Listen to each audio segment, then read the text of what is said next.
এই দোয়া যেদিন আমি পড়েছি কোরআনে, ওই দিন থেকে আজও পর্যন্ত আমার মনে হয় না আমার জীবনে 2 মিনিটের কোনো দোয়াও যদি হয়, 1 মিনিটের দোয়াও যদি হয়, মুহূর্তের দোয়াও যদি হয়, আমি এই দোয়াটা কখনো মিস করি বলে, জ্ঞাতসারে মিস করি বলে আমার মনে পড়ে না। ছাত্র জীবন থেকে শুরু করেছি, আজও পড়ে যাচ্ছি।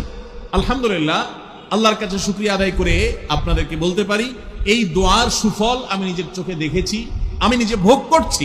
এজন্য আপনাদেরকে আমি বলতে চাই, বিবাহিত হন কিংবা অবিবাহিত হন, আপনার দাম্পত্য জীবনের সুখের জন্য সর্বপ্রথম এবং প্রধান করণীয় হলো এই দোয়া। এর বাইরে আরো সাধারণভাবে আল্লাহ তাআলার কাছে দোয়া করতে থাকা, যেন আল্লাহ তাআলা আপনাকে এমন একজন জীবন সঙ্গী দেন। মা বোনরা দোয়া করবেন জীবন সঙ্গী, আপনারা দোয়া করবেন এমন যেন জীবন সঙ্গিনী দেন, যে জীবন সঙ্গী আপনার চোখ জুড়ানোর মতো হবে। দেখুন, আল্লাহর ভাষা এমন যে এই ভাষা তো অলৌকিক, এটাতে কোনো মানুষ